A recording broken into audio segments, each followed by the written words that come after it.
everyone. Welcome to our Ask Me Anything, which is all about holiday cards this time.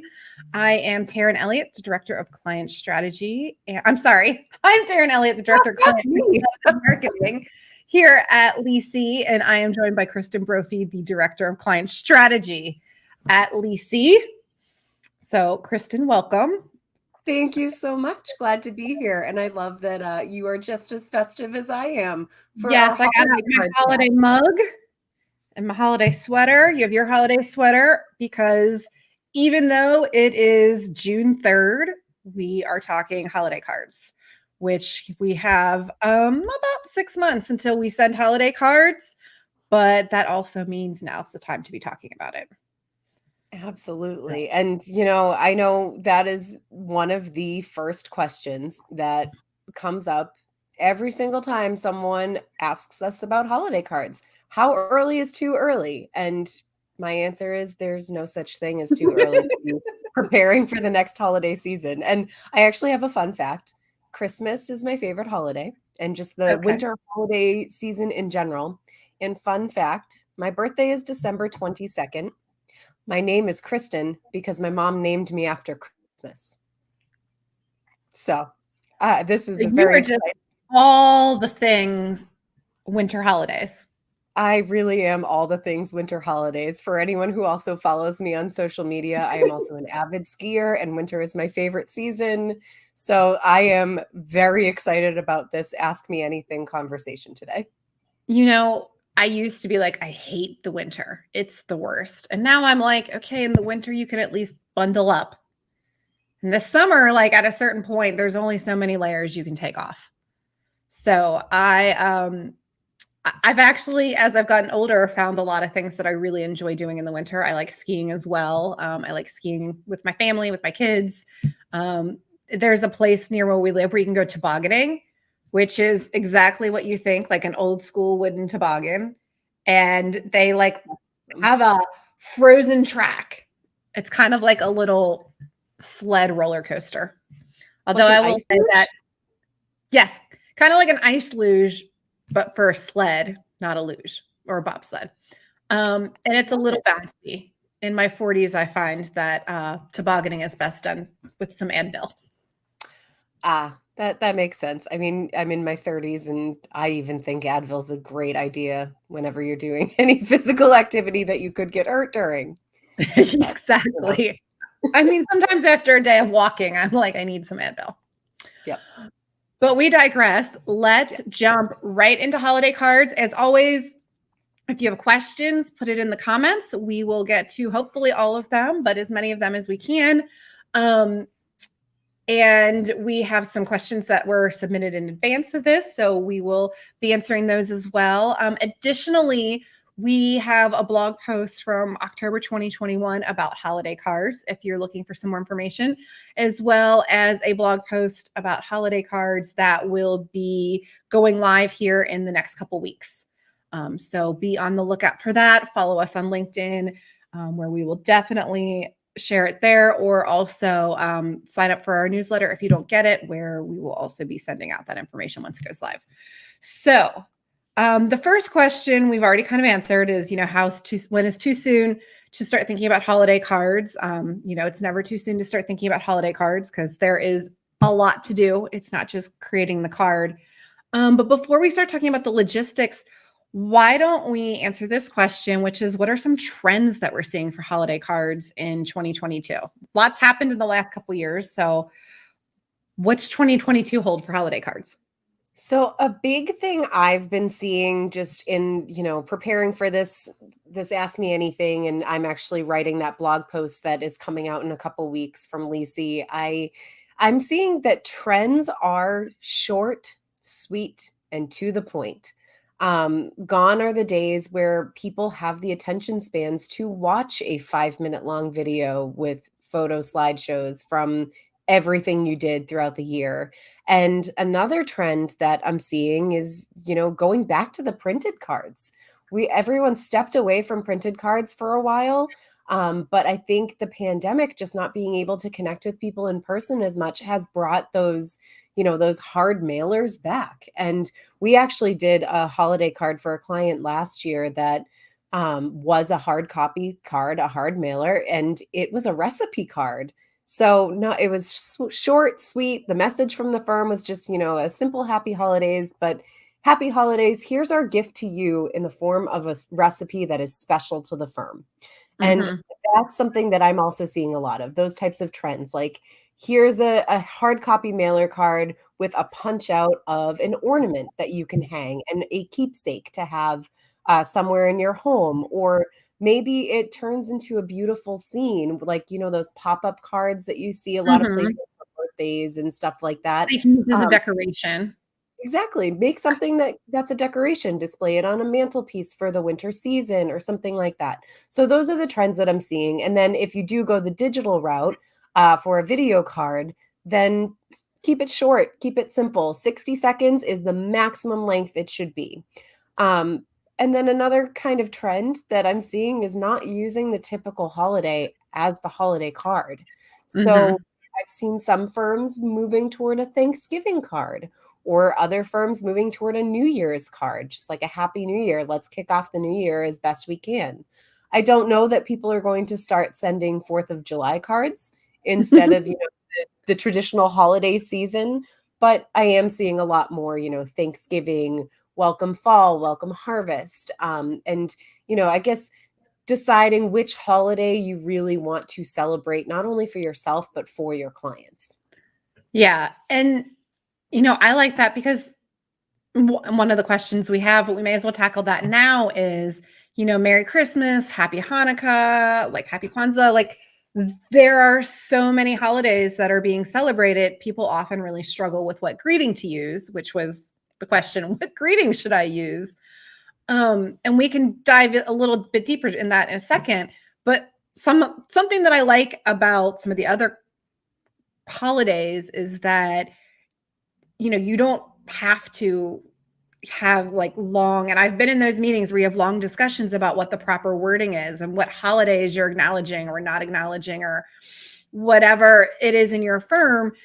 Something like National Cookie Day, which is December 4th in the USA. Like, who doesn't like cookies? And you could do a whole campaign around National Cookie Day and no one's going to be like, well, they ignored my religion or anything like that. So I think if you dive a little bit deeper, there's a lot of really creative ways to still celebrate the season and celebrate your clients and offer those messages of gratitude and thankfulness, while avoiding some of the trickier issues around sending, a Christmas card or whatever it might be. But Yeah. Kristyn, do you have any other things, like thoughts around how you wade through what the appropriate messaging is, like what's holidays you aren't focusing on? I mean, I will this is something I say not just for holiday cards, but for any marketing initiative that you are doing.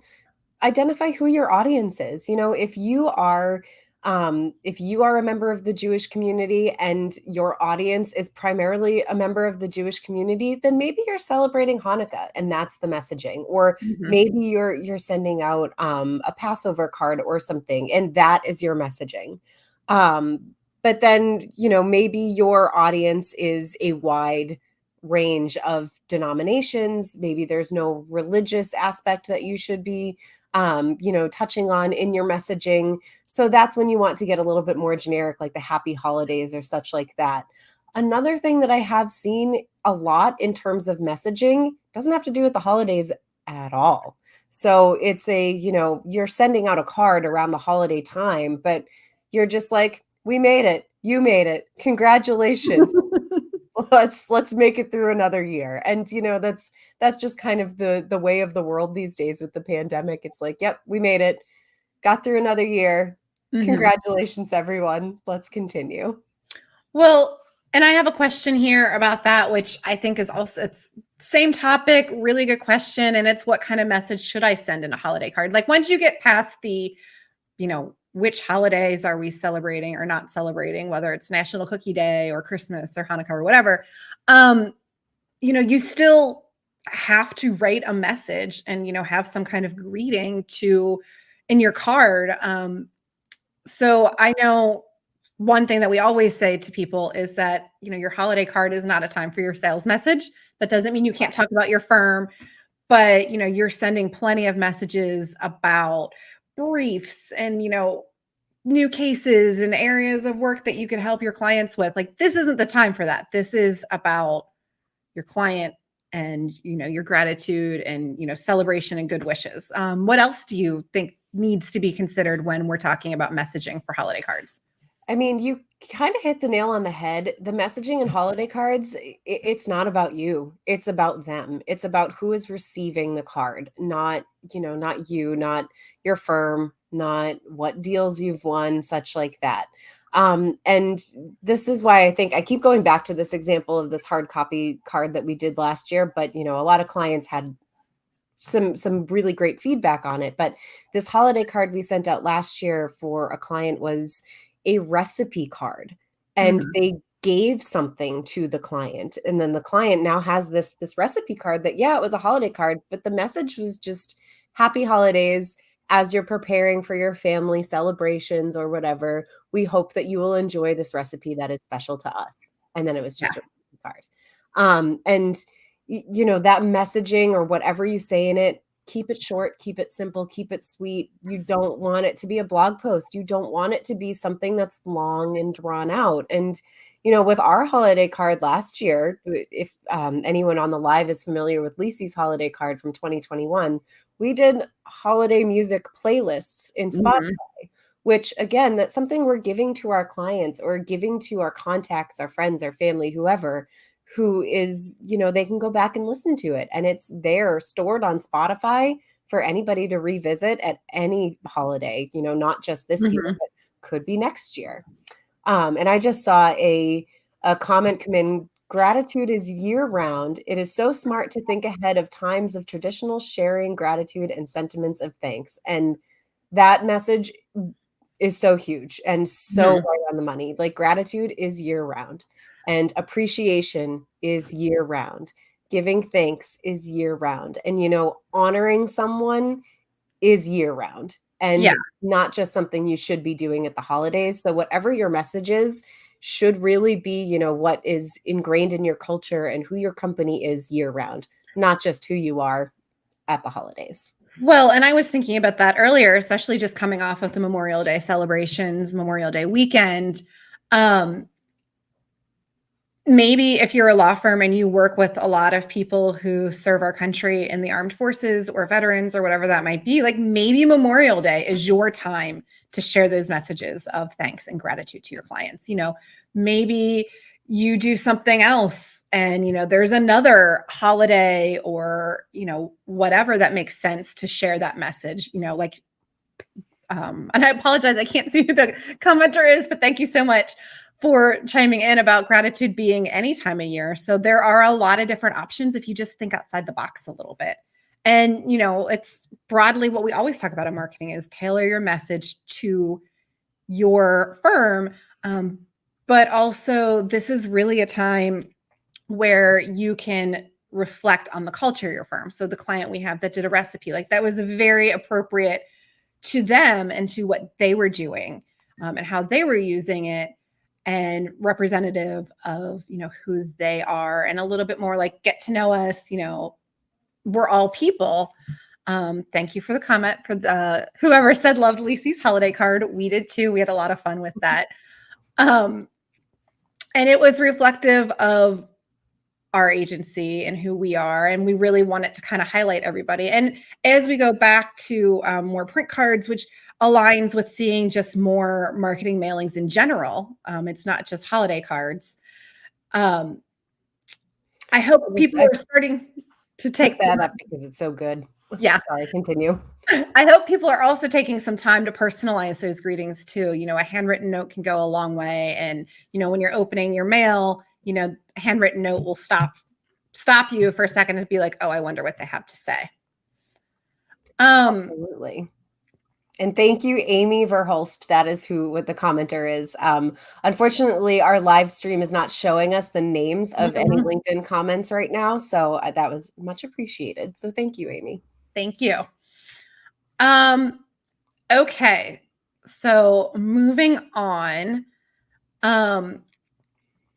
Other than card design and messaging, what do I need to think about was one of the questions we got. So we've talked about design and messaging a little bit.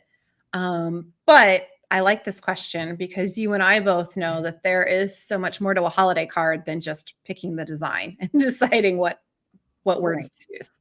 Right. And I mean, is it you don't even just want to think about the design and the verbiage and the messaging and such like that. You need to think about all of the logistics that go behind your Mhm. holiday card. Like, how does your data look? How does that list look?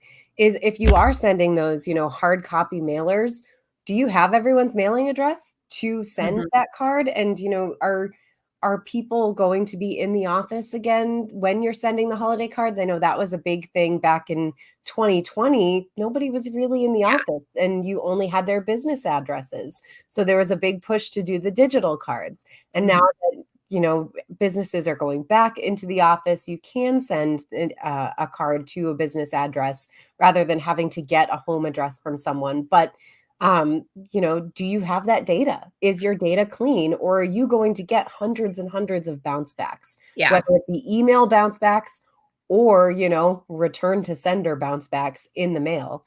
And so really take some time, start now. It's never too Exactly. late to start. That's why we start in June with holiday card stuff, because one, everybody's going to be starting in the fall and you don't want, production timelines can get messed up. Two, it's the things like this, like who are you sending it to? Is your list clean? Because a lot of firms do use the holiday card as their time to do list cleanup. Yeah, And absolutely. that takes time. It's not just, one person in a room doing it by themselves.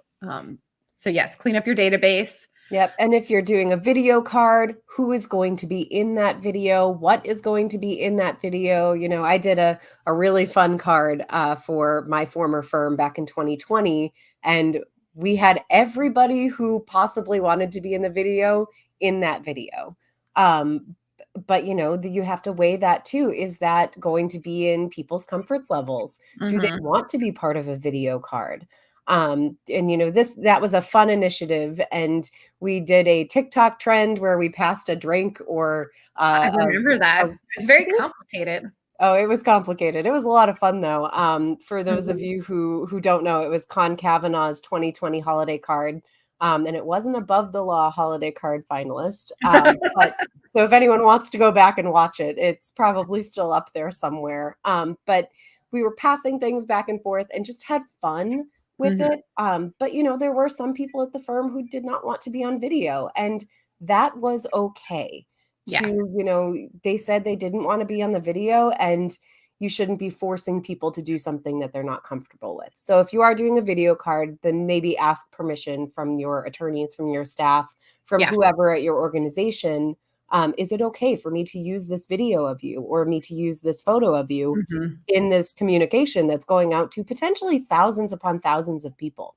Yes. And that also kind of touches upon like distribution methods. Like we talked about making sure your database and your addresses, whether they're digital or home or whatever, are clean. But you can't necessarily just show up and send 20,000 emails in one day. Email providers don't really like that very much. Yeah. So you need to think about how you're going to send that. You need to think about if you're doing physical cards, like who's addressing those? Like how are they getting postage on them? Is that something that you're going to outsource? Are you going to outsource your list cleanup? Like there are ways to do that too. And especially if you're doing a hard copy card and you want multiple people to sign it. Or if you're doing a digital card, but you're having everybody send it to their clients individually. Do you need to have conversations about who is sending, like which attorneys are sending that card or which attorneys are signing that card? And that takes a lot of time. What I recommend to people is that figure out what the card is, what, digital print, what you're going to do, what the theme is, your target day to send it, because maybe there's a day that makes more sense to send it, and then work backwards on all of those things that you need to do so you know when your deadlines are to keep moving forward smoothly with that. Do you have anything else on this topic, Kristyn, or? My other, I guess, thing to think about is how are you going to differentiate your card from someone else's? And that is a really, really difficult question to answer because there are so many, and they're really great, templates out there that you can just kind of adapt to your brand and to your firm. But there are so many templates out there is the thing. And how are you going to differentiate and have something that people will remember or, might spark joy or might spark, keep you top of mind with that touch point. You don't want it to just kind of be fluff that falls into the ether on the internet or, just gets tossed into a recycling bin. Which, I think we talk about it being reflective of your firm. Exactly. What are you doing? That's that point where it's reflective of your firm, a way to connect, whether that's, a card that's really tailored towards your firm, whether that's a personal message that goes with the card that might be a little bit more generic. Like there's lots of different ways to accomplish that. Yes, absolutely. One of the other things that we didn't touch on this, above and beyond the card is what supporting documents do you need with it? So it's great when you create a digital card. You're like, this is great. Look at how cool our video card is. And then you're like, oh, but how am I distributing that? Like, you don't just want to put it in a boring email. Like ideally it will all work together. And I have a couple other things on that topic, but I'm going to do that as we answer our next question. Sure thing. Unless you have anything else to add on that one, I don't. No, let's dive into the next one. Yes. So this is the question that I was most excited about when it came across our desk. Because I think it's not necessarily something everybody thinks about, but someone had emailed us and said, what they wanted us to talk about was, can I repurpose a holiday card like I repurpose other content? And the answer is yes, like resounding yes. With holiday cards, it's still a marketing campaign. And ideally there's, an entire campaign around your holiday card, whether it's digital, whether it's print. There are a lot of different ways that you can take your holiday card and, do more than just that one instance when you're sending it out, which is, for example, for Lisi's card last year, it was digital. We did not do anything print related, although I could probably come up with some really cool ideas for what we could have done. But instead, we did the email, we sent it out. We also interwove it with some of our regular email communications, our newsletter. And then we had an entire social media campaign around it, which gave us more touch points. It gave us more time to connect with our audience. It gave us more time to focus on each member of our team. And it kind of kept our message out there. And to your point, we felt like we were giving something as well. If, you're in the mood for acapella, there was an acapella list coming. If you were in the mood for a bluegrass Christmas, there was that list coming too. So that's what I was talking about earlier when I said, think of the other touch points, the other ways that you can communicate your card, because you don't want to do that all at once. And even if you're doing a print card, I think you would agree with this, Kristyn, there's still a lot of different ways that you could support that digitally and on social media.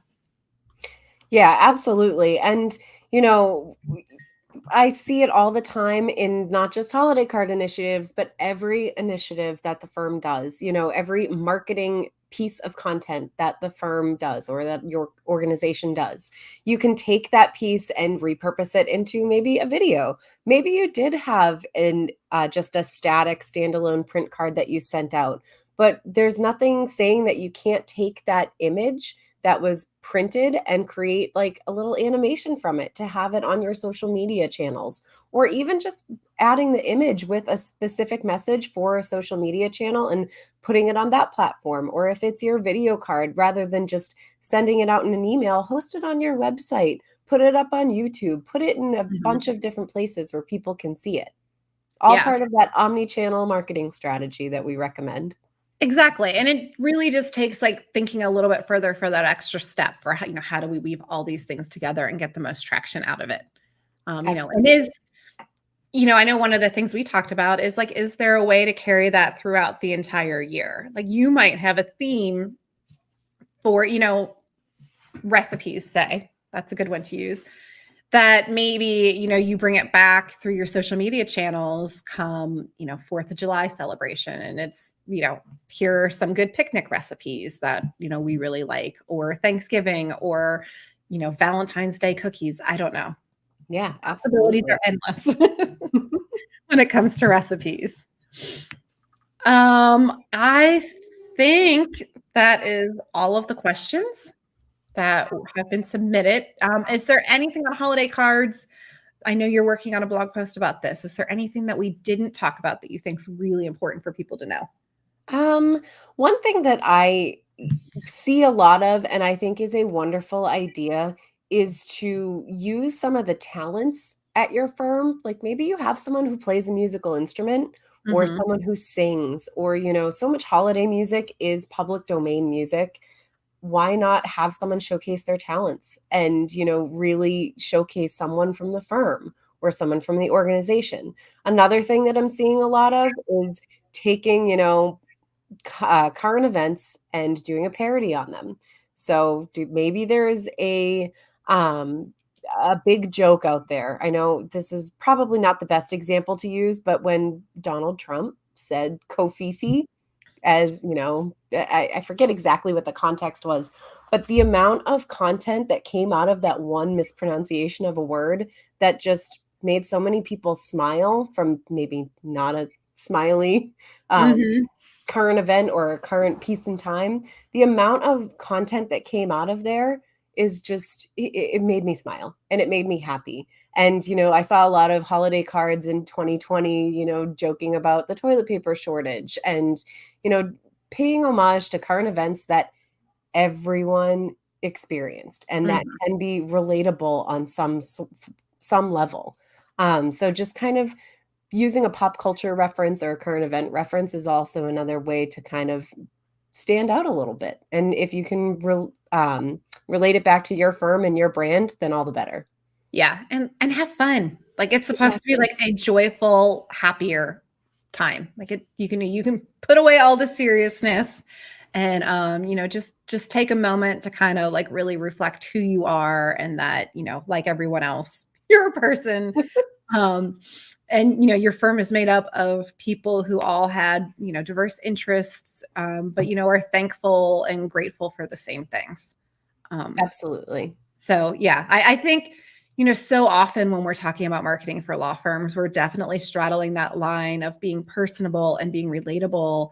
But, also making sure that we're being serious, because often when you're working with a law firm, it is a very serious matter. It's not generally something like fun and whimsical. Um, so we're always, walking that line to find the right balance. And I definitely think this is the opportunity to lean more into the personal side of things, a little bit, less serious, loosen the tie per se. Although I don't know that people wear ties nearly as much as they used to. No, definitely not as much as they used to. But this helps people see a little bit of the human side. And people are probably sick of hearing me say this, but people do business with people. Humans do business with humans. So show you that human side, like show the wizard behind the curtain, show what happens, maybe a little bit of magic behind the scenes, and you'll be able to connect with people on a much deeper level. Yep. That right there. I think that we could have just done the whole thing with that. There we go. Mic drop. Well, I think that we have pretty much covered all the questions, covered everything on holiday cards.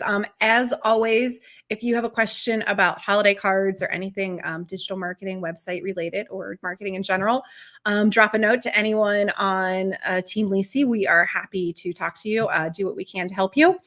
So thank you for joining us today. We will be back next week with our Three Things live stream. And we have something a little bit different in store for next week, but that I'm really excited about. Next week is our Lisi week. So we get our entire team together in one place, which for a completely remote team is really exciting. It's Lisi week's probably a couple of the most valuable weeks that we have as a team. So next week, our Three Things live stream is going to be 3 things we learned at Lisi week. And with a team of, I think, about 10 of us now, I have a feeling you might get some bonus things next week. So tune in next week. I hope everybody has a great weekend, and we will see you next time. Thank you so much. Bye, everybody.